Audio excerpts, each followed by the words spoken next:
তিন দিন ধরে টানটান উত্তেজনা থাইল্যান্ড কম্বোডিয়ার সীমান্তে চলছে হামলা পাল্টা হামলা।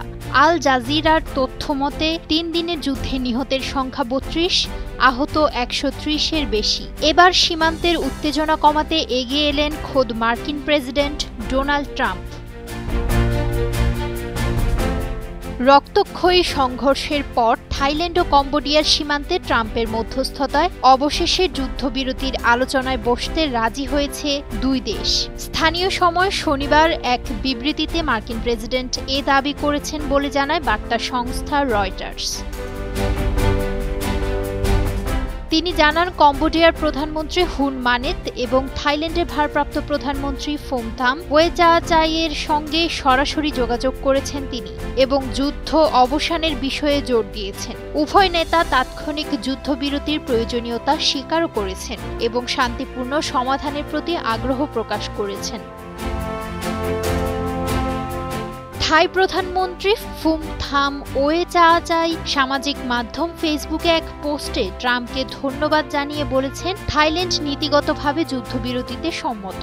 এবার কম্বোডিয়ার পক্ষ থেকে আন্তরিকতার প্রমাণ দেখতে চায় থাইল্যান্ড।